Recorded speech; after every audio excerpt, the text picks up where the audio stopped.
So finally YRF spy universe के एक और मूवी का टीजर आ चुका है और ये वाईआरएफ स्पाई यूनिवर्स की 5th मूवी है, अगर एक था टाइगर और टाइगर जिंदा है को भी काउंट कर ले तो। सो आज के वीडियो में वॉर 2 के टीजर के ऊपर डिस्कशन करेंगे। सो स्टार्ट करते हैं वीडियो को। Hi, my name is Vatsal and you are watching Inside pixels.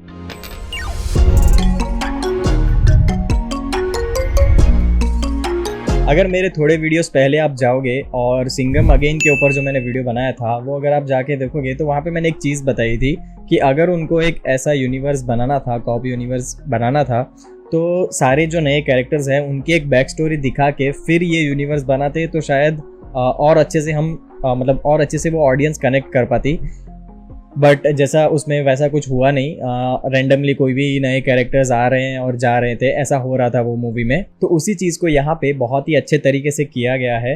हालांकि इनका कोई यूनिवर्स बनाने का प्लान तो था नहीं पहले, क्योंकि अगर आप इनकी एक था टाइगर और टाइगर जिंदा है अगर देखोगे तो वो एक सोलो मूवी जैसी ही लगती है। वो पहले से वो यूनिवर्स का पार्ट नहीं थे, बट मेकर्स ने काफ़ी अच्छे तरीके से टाइगर के कैरेक्टर को पठान में इंट्रोड्यूस किया और फिर टाइगर 3 में पठान का कैमियो दिखाया और पोस्ट क्रेडिट सीन में वॉर का जो कबीर वाला कैरेक्टर था उसको दिखाया। So I think here they played very well. सो अभी हमारे पास हर एक कैरेक्टर की एक बैक स्टोरी है और ऐसा नहीं है कि कोई भी कैरेक्टर ऐसे रैंडमली आ रहा है और जा रहा है, जैसे कि सिंघम अगेन में हम लोग ने देखा था।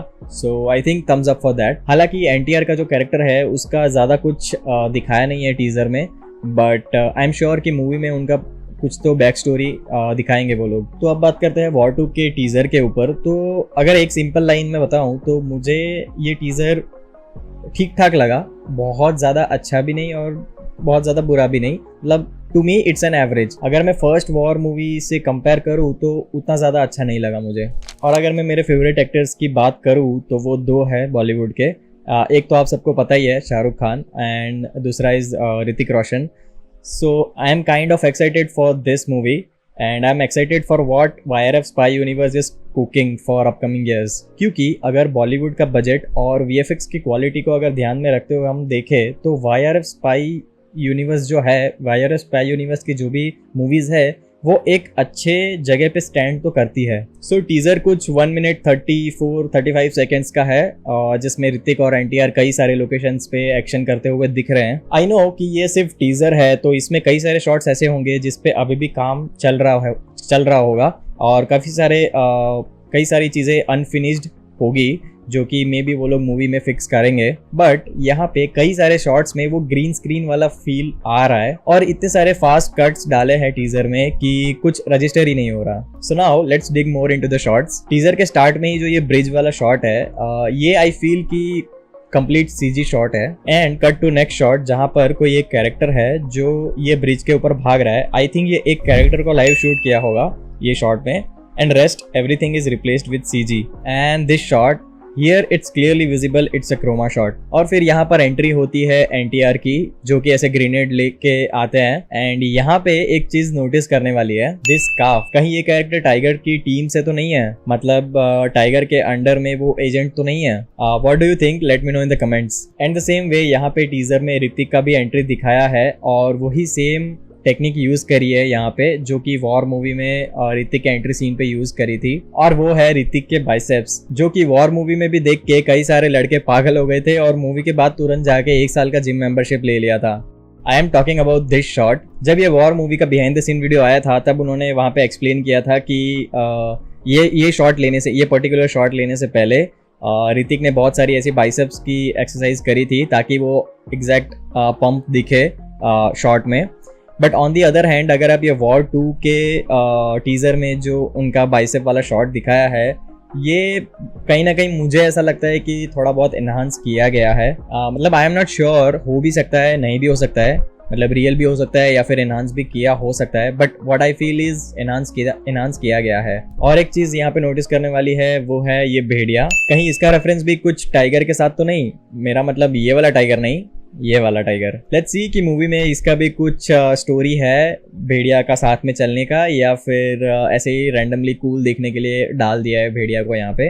वो मूवी में देखेंगे तो पता चलेगा। मूविंग अहेड, यहाँ पे ये जो एनटीआर का जंप वाला शॉट है, इट्स क्लियरली विजिबल कि ये एक क्रोमा शॉट है, और ये वाले शॉट में इट सीम्स लाइक कि ये पूरा का पूरा शॉट ही सीजी है। और उसके नेक्स्ट वाले शॉट में जब वो लैंड करता है ट्रेन पे, तो यहाँ पर भी बहुत अच्छे से कॉन्टेक्ट्स को छुपाया गया है। अगर आप ध्यान से देखोगे यहाँ पे उसके हाथ पे और उसके पैरों के पास, तो ट्रेन का एक पार्ट है जिससे उसको कवर किया गया है, उनके कॉन्टेक्ट्स को कवर किया गया है, ताकि जो भी इंटरेक्शन है ट्रेन के साथ का वो वहाँ पे अगर कुछ गलतियाँ है तो वो वहाँ पे छुपा सके। So it's a full chroma shot, और ये ट्रेन और बैकग्राउंड सीजी ऐड किया है। और उसके बाद एक शॉट आता है जहाँ पे ऋतिक कहीं से तो जंप कर रहा है ऐसा दिखाया है, और वो बहुत ही कम फ्रेम्स के लिए है, मतलब शायद आप नोटिस भी नहीं करोगे वो शॉट को, इतना छोटा है वो shot. But let me show you कि अगर आप वहाँ पे ध्यान से देखोगे तो वहाँ पे ऋतिक के फेस को वहाँ पे चिपकाया गया है, वो बहुत ही क्लियरली विजिबल हो रहा है। क्योंकि आप अगर यहाँ पर देखोगे तो ये वाली फ्रेम में ऋतिक का फेस अलग दिखता है,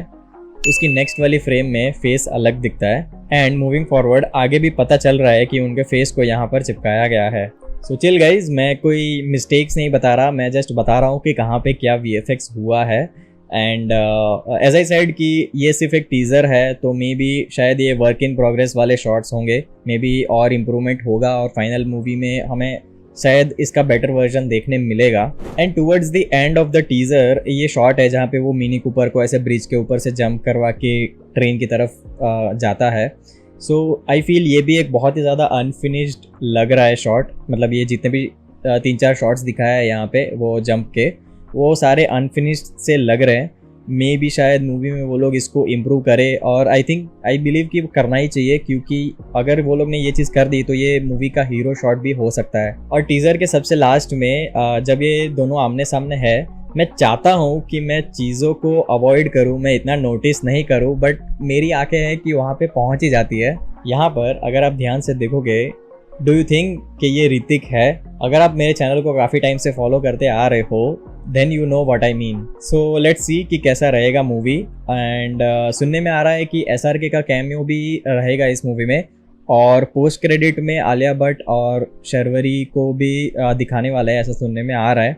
क्योंकि YRF स्पाई यूनिवर्स की जो अल्फा मूवी है उसका भी अनाउंसमेंट हो चुका है, सो मे भी हो सकता है कि पोस्ट क्रेडिट में हमें उसका भी थोड़ा बहुत कुछ देखने मिले, लेट ही सही, बट अब ऐसा लग रहा है कि बॉलीवुड में एक ढंग का यूनिवर्स बनेगा। बहुत ज़्यादा होप्स और बहुत ज़्यादा एक्सपेक्टेशंस तो नहीं है, बट एज आई सेड कि बॉलीवुड का जो बजट है और VFX की जो क्वालिटी है उसको अगर ध्यान में रखे तो ये जो YRF स्पाई यूनिवर्स है वो एक अच्छी पोजीशन पे स्टैंड तो करता है। एंड मुझे एक चीज़ समझ नहीं आई कि ये मूवी अयान मुखर्जी क्यों डायरेक्ट कर रहे हैं, मतलब जो फर्स्ट वॉर थी वो सिद्धार्थ आनंद ने डायरेक्ट करी थी, तो आई फील कि वॉर 2 को भी अगर वो ही डायरेक्ट करते तो ज़्यादा अच्छा रहता।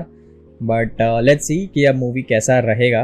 And that's it for today's video. If you are still here watching this video, then make sure to give a thumbs up. If you are new to this channel, then make sure to subscribe to the channel and turn on that bell notification to never miss any update. And I'll see you in the next one. Bye.